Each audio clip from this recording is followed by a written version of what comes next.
Bago sa akin 'to, one page lang yung naisulat ko dito.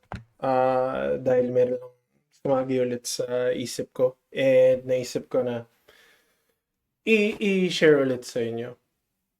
Yung naisip ko ngayon habang nag-a-apply ako, habang tinatapos ko yung araw ko is, oo, wala akong trabaho.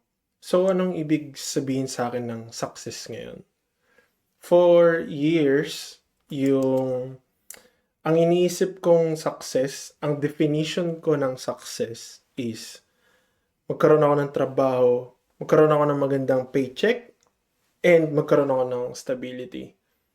Though, naghanap pa rin ako ng job ngayon, pero parang kanina, napag-isip-isip ko,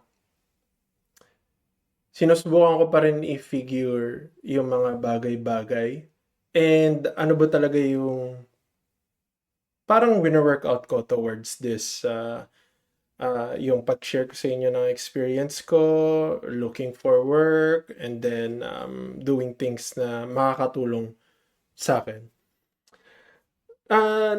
Natanong niyo na ba minsan yon sa sarili niyo na yung job mo ngayon, yun ba yung nakakapag-define ng success mo? Para lang sa'yo hindi sa labas, para lang sa'yo. Ang ibig sabihin sa akin ng success, sinundan ko kasi yung path na alam kong mag-work. Yun yung ginawa ng parents natin, yun yung naipasa nila sa atin, yun yung knowledge na naipasa nila sa atin. So, yun yung study, work, get promoted, then retire. Yun siya. Pero ngayon nawala akong work.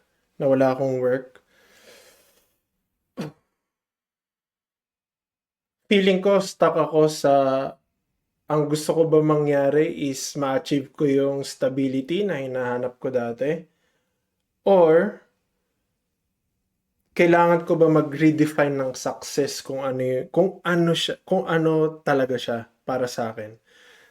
Pero alam ko hindi ako alone doon, and kung pinapanood niyo 'to, nandito tayo para ma-work natin yung mga bagay-bagay. Ang struggle ngayon is, ang katotohanan, kailangan ko pa rin talaga ng work. Yung mga iba kong sinabi sa inyong interest dati, pwede ko siya i-share sa ibang video. So kahit na tinatanong ko kung anong definition ng success para sa akin, yun ang katotohanan, kailangan ko pa rin ng trabaho. Sinulat ko siya dito. Nandun ako sa point na hindi ko alam kung mahihirapan ba ako mag-explore ulit ng new opportunities.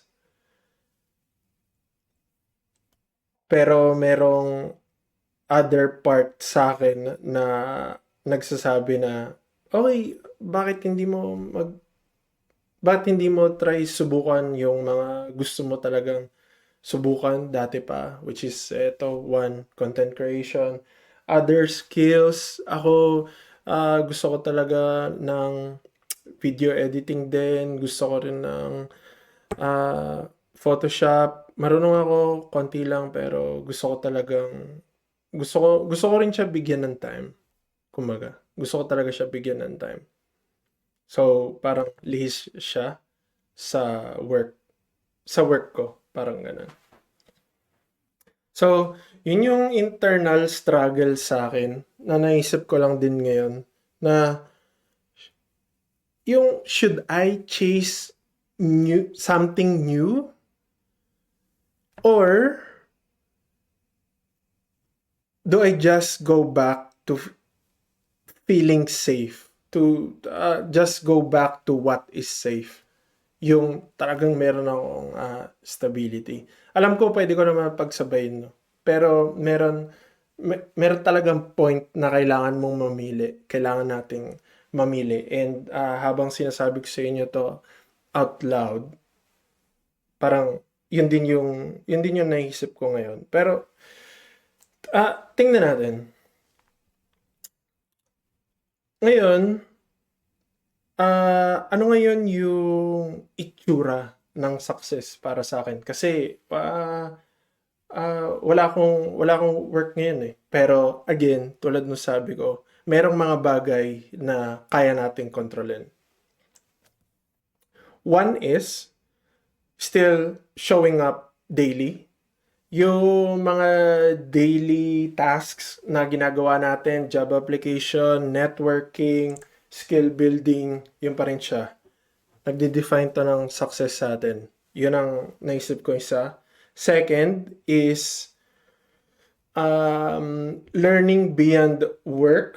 Yung mga skills na, again, upskilling, kung ano yung mga naisip natin na parang nagkulang tayo doon. Feeling ko ito yung time na para habulin natin. Kasi ako rin, naghahabol ako ng mga skills ko na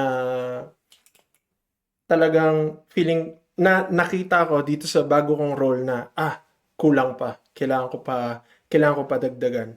Then 3 is keeping our options open. Yung job na hinahanap natin, priority pa rin siya. May kanya-kanya tayong dahilan kung bakit yun ang priority natin. Pero, gusto nating mag-build ng something para din sa atin. Yun yung feeling ko na kahit nalilito ako or kayo, kung kahit nalilito kayo, baka some way, somehow makahanap yung subconscious natin o yung sarili natin ng tamang level para, alam mo yun, masaya ka sa ginagawa mo, masaya ka sa, sabihin na nating, siguro passion mo or hobby mo, din masaya ka rin sa output mo habang naghahanap ka ng trabaho. So, yun siya. Ano yung tulad sa inyo? Ano yung success? Ano yung ibig sabihin ng success para sa inyo? Kung pareho ba tayong nasa situation? Then, ano yung ang tanong ko ngayon is, ano yung success na yon beyond yung work success kapag nagkaroon ka na ng success? Yun yung isa ko ring naisip nung bago ko i-record to eh. Ang dahilan ba niya is makapag-gain ka ng control sa oras mo, to learn something new, meron kang nahanap na okay na pwede mong aralin, then bago sa iyo yun. So, yun ba ang meaning ng success para sa iyo? Or, simply by not giving up. Yun siya. Yun lang yung sa akin. Ako, yun yung yun yung lagi kong one more try, one more application. Yun talaga yung not giving up. Yun siya for now. Kasi ang alam ko, sarili ko, kailangan ko pa rin talaga ng work. So, ano yung one thing na ginagawa niyong tama ngayon kahit na small win lang siya? Pwede niyo i-share sa baba, makapag-usap tayo, malaman ng ibang tao. Pero, yun lang yung naisip ko, yun lang yung gusto ko rin i-share para kung meron kayong ma-share pabalik is ma-internalize ko, ano yung mga nasa isip nyo rin, baka mamaya, again, alam niyo yun, pareho lang tayo ng na-experience and all. So, tayo lang din ang magtutulungan. Yun lang muna para sa ngayong video na to and thank you again sa lahat. See you in the next video.